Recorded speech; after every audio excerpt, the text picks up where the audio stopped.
What's good, everyone? Welcome back to the show, man. Recap with Mo, where we getting ready to get down into another episode breakdown of BounceTv's Johnson series, all right? But before we get into this thing, make sure to like and subscribe to this channel so you don't miss Shiznit that's going down right here, all right?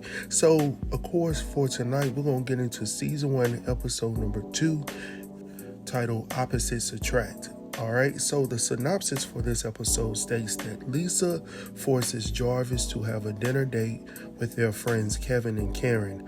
Omar, Greg, and Keith hang out at a lounge where musical artist Emmy Seacrest performs. Omar reveals to Greg that he received an unexpected phone call last night. Now that we got that out of the way, let's go ahead and get into this thing. So we start this episode off with both Greg and Omar. They're running in a place known as Stone Mountain Park in Georgia, which is known as the grandfather of all Confederate monuments, all right, where they have it etched in the actual side of the mountain up there. So anyhow, these guys are working out, they're running or whatnot, and they take a rest stop. While they're there, they get in this whole discussion of what went down the previous night. So Omar conveys to Greg that, he had a rough time sleeping last night. So Greg ultimately, he assumed that he had a little honey or whatnot come over to the crib. He was like, no. And in all seriousness, y'all, Omar is really interested in saving his marriage, all right? Naomi ain't trying to hear it, but he honestly wants to keep his family intact. Something that we don't hear a lot of when it comes to the brothers, man. So I'm seriously happy to hear that he's trying to work this thing out. So anyhow, Omar conveys to Greg that old girl called him last night. Greg is like, well, who in the hell are you talking about? He was like, Bianca. He was like, for real? And he was like, yeah. He was like, well, what y'all talk about? He was like, oh, well, we didn't talk about too much or whatnot. And he was like, oh, y'all just trade recipes? He said, what y'all do, trade recipes or some shit? And he was like, no, she just pretty much told me about how hard it is to be Dominican and how so many Dominicans don't, how they don't accept the fact that they're black as well. I was like, okay, message, I hear that. So anyhow, Greg is like, okay, so what the hell is going on? Did y'all just, decide to hang up, or did y'all hold on to the phone a little bit longer than you needed to? So anyhow, they get to the point where they're like, okay, so are you going to tell Keith? That's ultimately what Greg wanted to know. When are you going to tell Keith? Because this old girl that we're talking about right now, Bianca, is for the streets, homie. So he was like, no, I'm trying to figure that out. That's why I was up all night. So anyhow, they continue their workout from there, and then we head over to Jarvis. Now, Jarvis and his wife, Lisa, are having this whole conversation in the kitchen where she's trying to suggest to him that they hang out with some new friends or whatnot, because ultimately, obviously, they've been hanging out with the same old friends. And she was like, well, it would be great for your career if you would hang out with some other people that can help you, move your business forward instead of not making any sales right now, all right? So he was like, okay, well, I'm supposed to hang out with the fellas tonight. She was like, okay, that's all good, but can we change that a little bit? So anyhow, long story short, he agrees to do that. Unfortunately, the people that she's wanting to hang out with are some individuals, well, one individual specifically that Jarvis isn't too fond of, and that happens to be Kevin. So we'll talk about that a little bit later. So anyhow, moving on from there, we see our boy Keith over here practicing on what he's about to say to Bianca. So initially, I thought he was actually talking to Bianca, but this man reversed it, and he came back out of it and said, okay, no, I ain't gonna say that. I said, hell no, bro. So anyhow, going on from there, we head over to the gym where we see Naomi sitting in the gym on the bench, and obviously she's watching their son, Caleb, play the game. But he's not playing right now. And in walks Omar. Now, when Omar walks in, she was like, oh, look who finally shows up while the game has already started.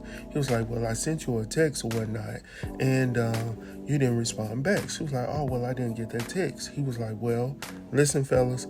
He says, well, the phone told me that you read the text. See, that right there. And she was like, oh, remind me to remove that feature. See, he got he gotta ask, fellas, listen, put that on that phone, man, because see, they'll sit up there and say they ain't got no response or they ain't seen the text message, but the phone don't lie. The phone So anyhow, going on from there, he's sitting down. He was like, "Hey, what's going on with Caleb? Why is he sitting on the bench?" She told him that he shot the wrong goal and whatnot. He was like, "For real?" She was like, "Yeah, he's been on the bench ever since." Long story short, he gets upset in the situation because he's like, "What's going on? Why is my son not playing in the game?" Whoop, whoop, whoop. She's trying to calm him down. Of course, Caleb is embarrassed because he's trying to ask the coach to put him in or whatnot. So anyhow, moving on from there, we see Serena sitting at lunch break, obviously, when her girlfriend comes over. And she's like, "What's good? What's good with you and old boy Greg?" And she was like, "Look, I'm just tired of going through the motions with him. Like, I really want to take our relationship to the next level or whatnot." So her friend is like, "Look, you need to calm down.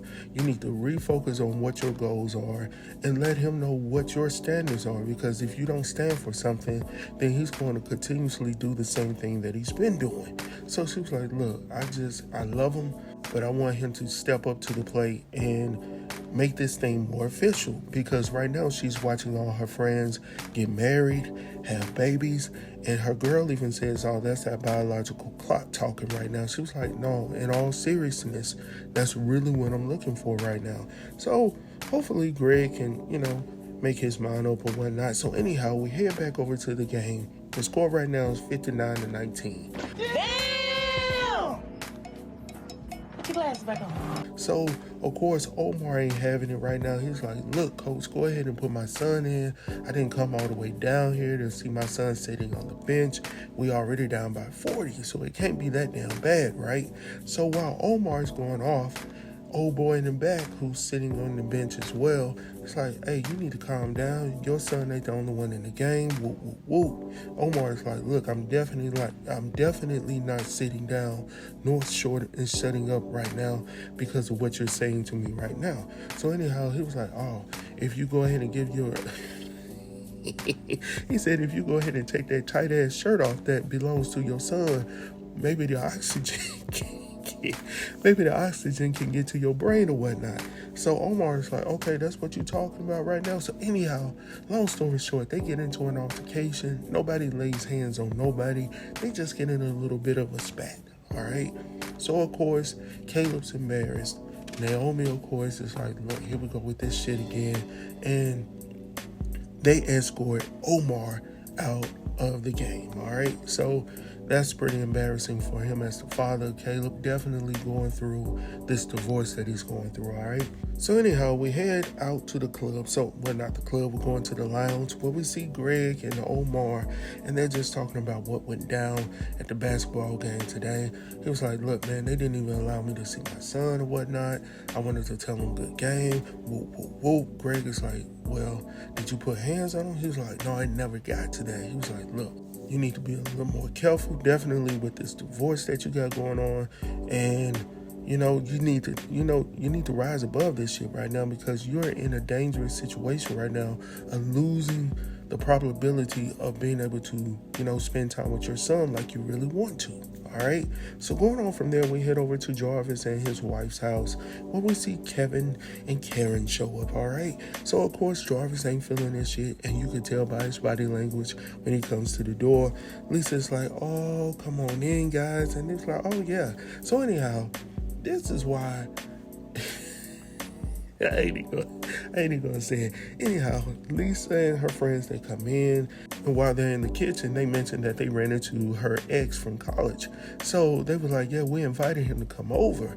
And she was like, "No, you guys did not." So of course, right now, Jarvis is pissed as shit. He was like, "What in the hell?" Who in the hell is Dawn? And they're like, "Oh, her ex-boo thing, her Mexican lover." So anyhow, I don't drink, so I don't know specifically what the drink was, but they said like Don Carry On or something like that. I don't even know what it was. But anyhow, he was pissed as shit, like I said before, and he was like, "Okay, y'all got me." So Kevin tries to dap him up, and of course Jarvis is like, "Wave that shit off." Anyhow, we head back to the lounge where we see the fellas. They waiting on Keith to show up, and they're watching our girl Emmy Seacrest perform her ass off on the stage. So of course Keith shows up and he was like, I'm sorry fellas for being late, but I had to wait on my mom to drop off my laundry and shit. And they were like, please do not tell nobody that your grown ass is still allowing your mother to wash your damn clothes, homie. Like so anyhow, long story short, he gets into this conversation like, where in the hell is Jarvis? They were like, oh, he decided to hang out with his other friends. And he was like, you mean his wife and their friends? And they were like, well, he's supposed to do that, right? He was like, yeah, but let's not make this about Jarvis, all right? Because that's not what we're talking about right now.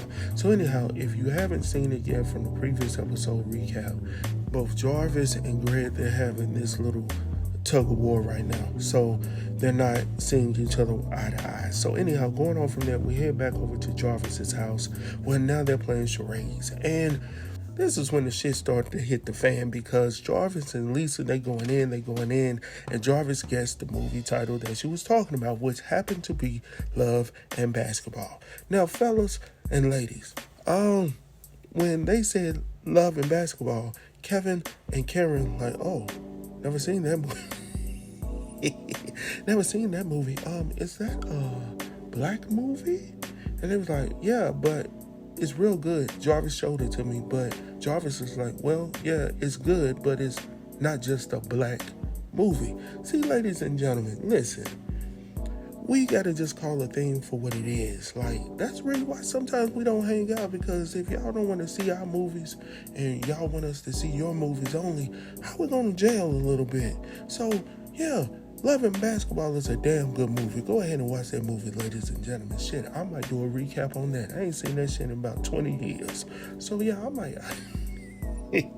So, anyhow, going on from there, Kevin goes on to ask Jarvis how's the workplace going, how's the new business going, or whatnot. So Jarvis is, a little skeptical, but he goes on and answers the question. It's been a little hard getting it off the ground or whatnot. And Lisa goes on in and she says, well, he hasn't made a sale in about 5 months. Woo. So of course Jarvis feels some type of way about that, because why are you letting this man know what the hell is going on with my shit? I would tell him exactly what I want him to know, right?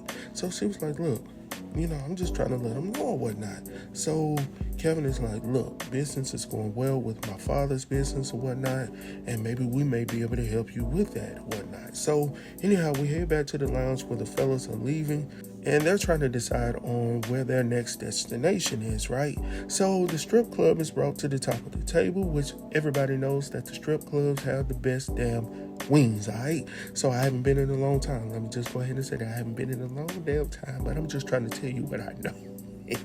Anyhow, so while they're out there talking, and the conversation shifts towards Bianca. So Greg and Omar are like, are you really serious about trying to make this thing work? Or are you trying to holler at her for real? Keith is like, yeah, but the thing is, she hasn't responded back to me, nor has she tagged me in the photos that she posted on IG or whatnot. So Omar is like, look, you need to go ahead and just think about somebody different. Because he really wants to say something, but he doesn't want to hurt his feelings. But he's like, look, she's probably not the best one for you. So while they're in the midst of trying to discern what to say, Greg is like, look, the best thing for you to do is just to flag the photos. You own the photos. She hasn't paid you for them. So Keith is like, shit, that sounds like a good idea. Yeah, maybe I can do that. And both of them are like, no, you're going to do that shit right now. And he was like, no, I can do it later. No, they was like, no, right now. Because they already know when his ass get to the crib, he ain't going to do none of that. He going to allow this shit to go on. And he ain't going to get no payment. He ain't going to get no... he ain't gonna get nothing. Alright, so anyhow, while he's in the midst of making the changes on IG to flag the photos, Bianca calls his ass. So now he's like, oh, this is Bianca. Both of them are surprised as hell, and they like, for real? And he was like, look, I gotta take this phone call. They was like, come on, bro, do not take the phone call. Anyhow, this man gets in the car, sits down, and he was like, hey, what's good? And she was like, look, I'm sorry that I didn't get to call you back, because your ass was sitting over here talking to Omar. That's why you didn't call his ass back. Anyhow, he was like, oh, no, you good. So anyhow, she invites him. Long story short, she invites him to come out and do salsa. So he was like, yeah, I love salsa. Yeah, the dip and all that. She was like, you so silly. But anyhow, she invites him out on a date, all right? So we head back over to Jarvis' crib. Now, we see Jarvis and Lisa, they getting ready to hang everything up. Karen and Keith are already gone for the night. So, of course, Jarvis is feeling some type of way about what went down. So he was like, so essentially this whole meetup was for me to push, for you to push me on to Keith and his family's business or whatnot.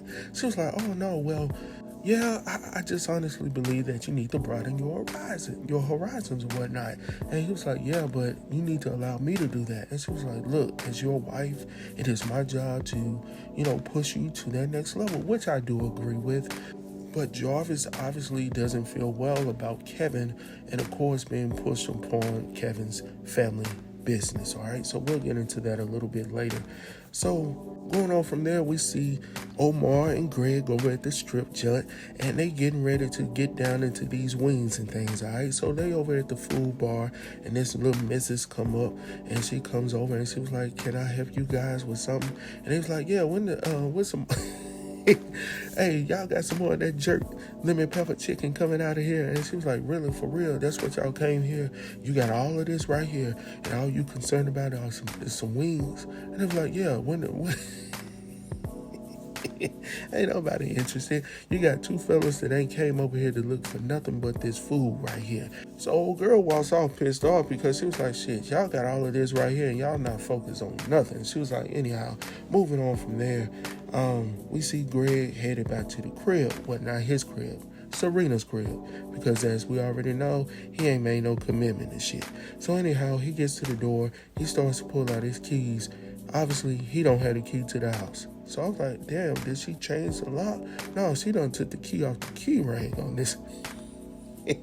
So Greg knocks on the door. She's standing behind the door. She was like, yo, who is it? He was like, hey, somehow, some way, my key came off my key ring. She was like, that's what happens when you got too many damn keys. Sometimes you lose some. He was like, oh, for real? He was like, look, I brought your favorite food. So she got a little weak, y'all. So she was like, no, I ain't gonna open the door. Serena, stay strong. So he was like, okay, well, I'm gonna just leave. I'm gonna just go ahead and leave or whatnot. So then she was like, no. So she opens the door up and she was like, how the hell you know I was hungry or whatnot? He was like, I know you always hungry. He walks his ass on into the house, right? So anyhow, she gave in. She was upset at herself, but she really wants him to be there. She wants him to honestly commit to being there, and she wants to be exclusive. And unfortunately, Greg isn't there yet.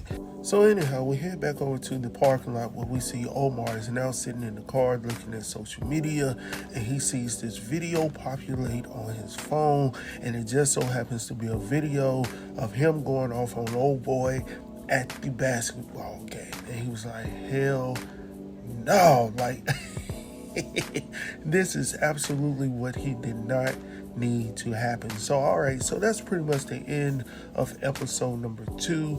And let me just go ahead and say this. I have enjoyed this show thoroughly. I'm sorry that I've been missing this show for some reason. I don't know why. I've never watched anything on BounceTv. I just don't know why, but now I'm a believer now. So Magic Johnson, I apologize, bro. But anyhow, man, let me know your thoughts on this show.